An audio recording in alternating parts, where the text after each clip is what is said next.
زانامەلا خالید بەرپرسی لە قیدووی پارتی لە ستۆدیۆ لەگەڵمە بێت. کاک زانا بەخێر بێت. زۆر سپاس کاکۆ. سپاس دەکەم مامنۆن. دەڵێ یەکێتی سەیەکی پەکخەر پێک دێنێت و ناشوێ پەرلەمان کارە بکرێتەوە. ئێستاش ئەمەوێ کە ئێستا من تۆ قساکەین. زۆر سپاس کاکۆ. بەخێر بێت. طبعا بەو هیواین ئەوەی نەوێت لە مەودووە چونکە هەلومەرجەکان ئەوە دەخوازێت ئەمڕۆ لە مەودوایان لە ئێستاهێتی بەو هیواین لە مەودوای یەکێتی ئەوەی نەوێت تا ئێستاهێتی تازە بێگومان بێگومان خۆی ئەگەر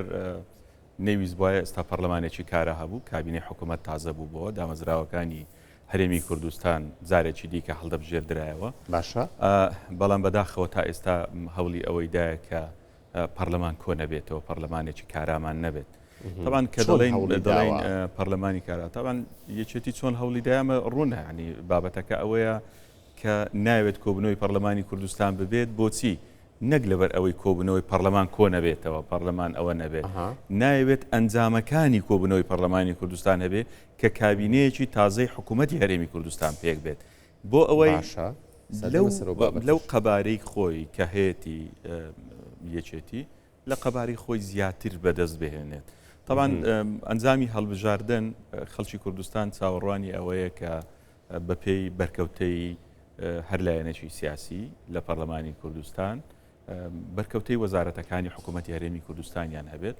و مافی هەموو لایەنێکی سیاسیشە بەپێی بەرکەوتەی خۆی داوا بکە ینی زیاد لە بەرکەوتەی خۆ ماف نییە کە داوای بکات بێوێ کورسیمان هەیە هاوپەیمانەتیمان هەیە و 38 کورسیمان هەیە. کورسەکانمان تقریبا بەقەدەر پارتیە هی ئێوە 39 ئێمە 38 بنەوەی نوێوە. یەکێتی ئەگەر بڵێ کورسەکانمان بەقەدەر پارتیە بەڵام پتەوی کورسیەکانیان بەقەدەر پارتی نییە. چۆن ئەمە یعنی یەکێتی 38 کورسی نییە یەکێتی 23 کورسی هەیە. باشە بەڵام هاوپەیمانەتی هەیە ئەمە کە دەڵێن پتەوی بۆ مانایە دێت کە خەڵکی کوردستان دەنجی بەو لایەنە سیاسیەدا بێت کە بەرکەوتەی کورسیەکانی چاندا. ئەمە لەوەیە ئەمەیەتی بە حەجمی خۆی وەربگرێت بە حەجمی دەزانی هەر لایەنێکی سیاسی بە پارتی دیموکراتی کوردستانیشەوە طبعا ئەمە بۆ ئێمەش واردە بەپێی بەرکەوتەی خۆمان بەپێی قەبارەی خۆمان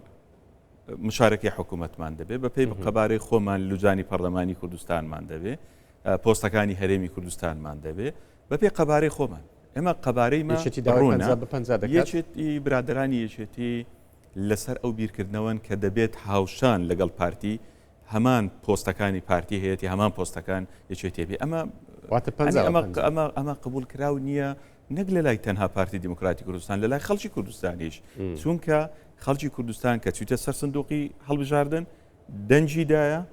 حەجمی پارتی دیموکراتی کوردستان دیارە یەکێتی نیشتیمانی کوردستان لایەنە سیاسەکانی دیکە ئێمە تەقدیرمان هەیە بۆ قەبارەی هەر لایەنێکی سیاسی لە هەرێمی کوردستان لە کورسیەک تا زۆرترین کورسی لەوانەیە لە دەرەوەی پەرلەمانی کوردستانیشن ئێمە ڕێز لە ئیرادەی هەر لایەنێکی سیاسی لە هەرێمی کوردستان دەگرین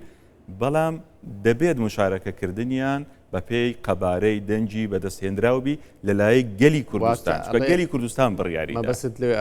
بەقەدەر 23 کورسی پۆستی پێ بدرێت بێگومانبەستە بێگومان باش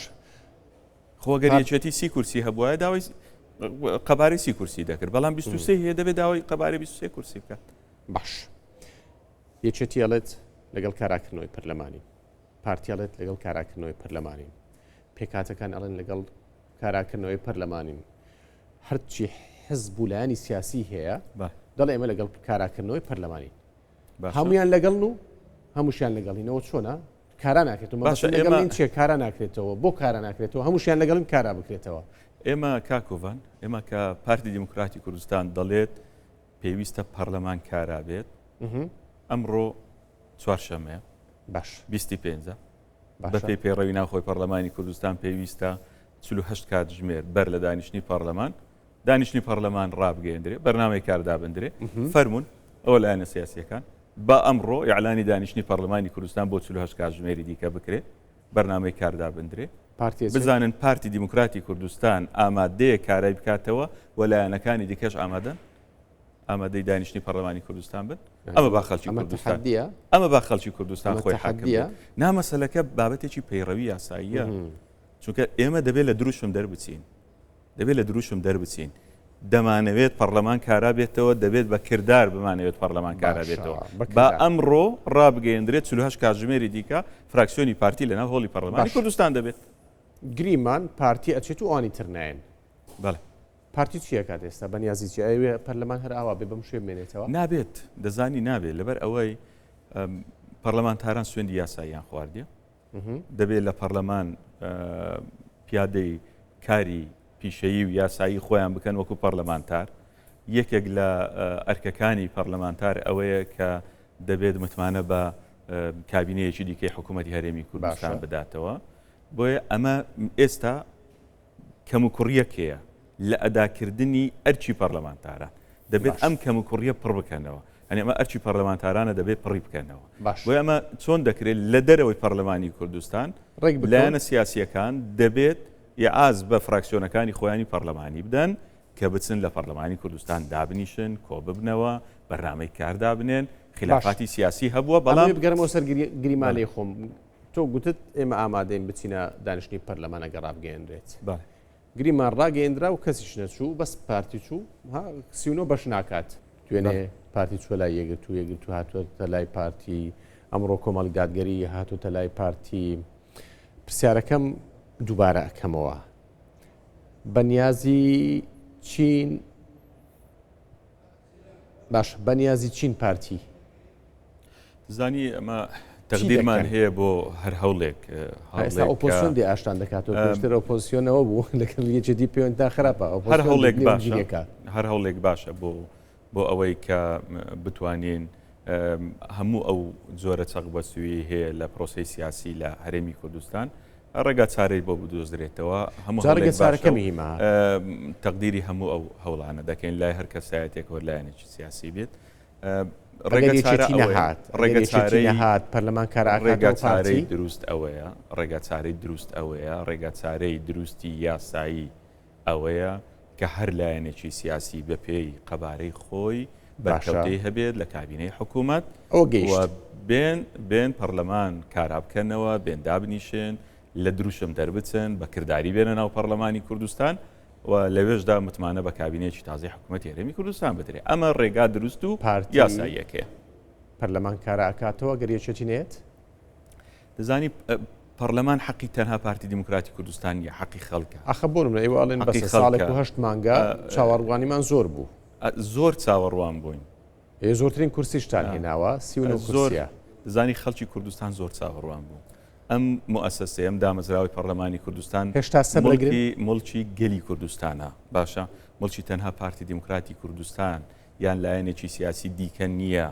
کە بیەوێت لەمپەر بۆ ئەو مؤسسە و دامەزراوە شەرعی هەرێمی کوردستان دروست بکە مڵکی هیچ لایەنێکی سیاسی نییە بێوێت دەرگای پەرلەمانی کوردستان هەر بەم شێوەیە دەرگای هۆڵی پەرلەمان و دانیشتەکانی پەرلەمان بەداخرایی بمێنێتەوە دوێنێ جەناب بچوویە ناو هۆڵی پەرلەمانی کوردستان نابێت ئێمە پەرلەمانتارم نبینی ها بەڵێ تا کاتژمێر دەشت لێبووم پەرلەمانتارم نبینی بەڵێ جا نابێت ینی پەرلەمانتار سوێندی یاسایی خوارد دەبێت لە پەرلەمانی کوردستان دانیشتنی پەرلەمانی کوردستان بەڕێوەچێت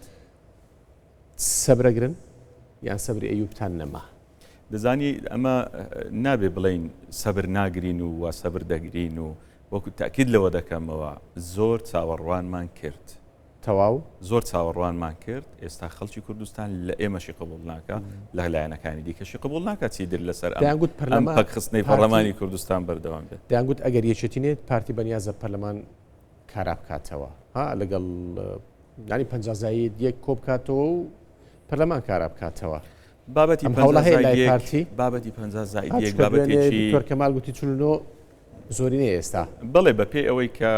97 پەرلەمانتار سوێندی یاسایی خواردیە بڵێ چلون و زۆرینێ بەڵام دەزانی کاکۆڤان بابەتی 50 بابەتێکی یاساییە و لە پەرلەمی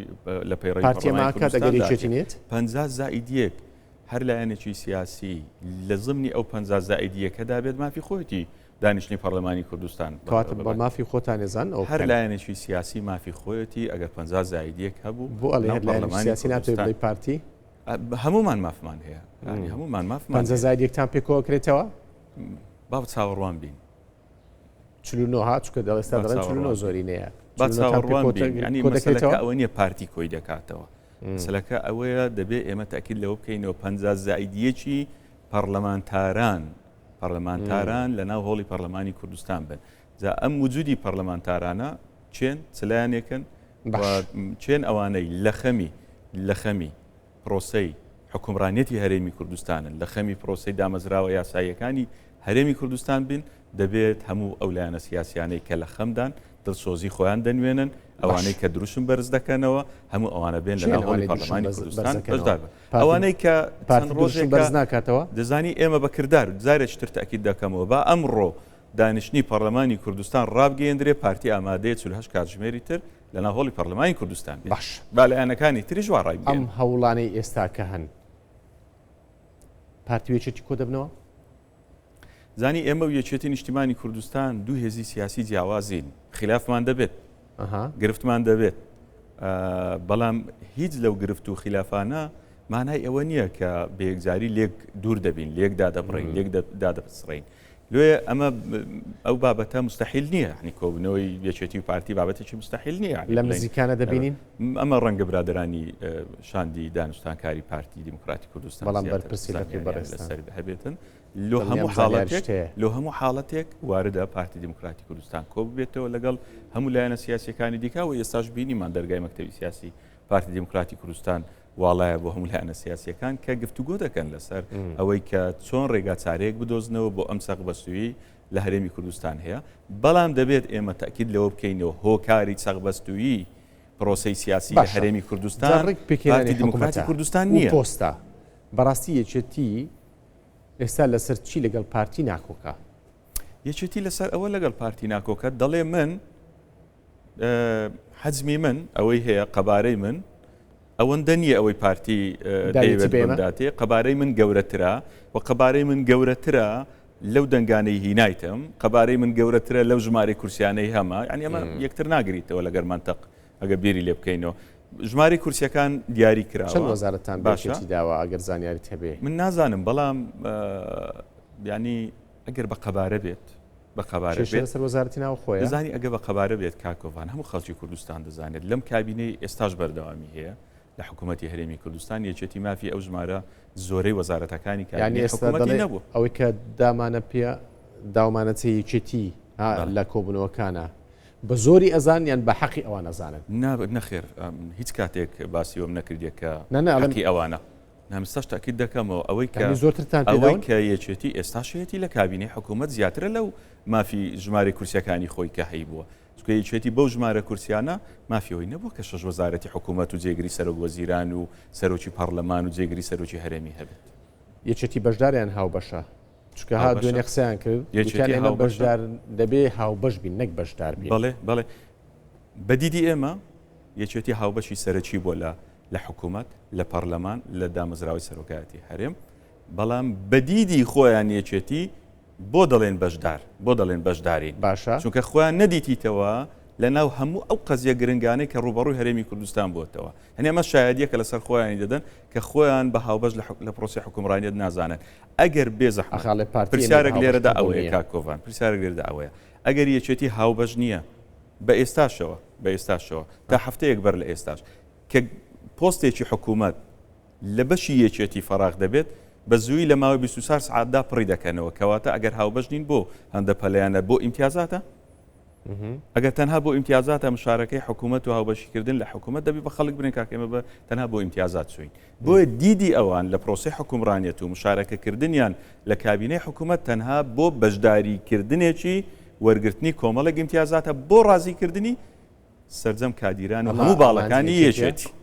ئەمە ئامانجیانە بەڵێ ئامانجەکە ڕوونە بۆی خۆیان باسیوە دەکەن ئێمە بەشدار بووین ئەمە شایەدیە لەسەر قسەکانی خۆ سپاس بۆ زانەمەلا خالید بەرپرسی لەگەڵمان بووین زۆر سپاس بۆ مەمنونین ئەزیز چێشە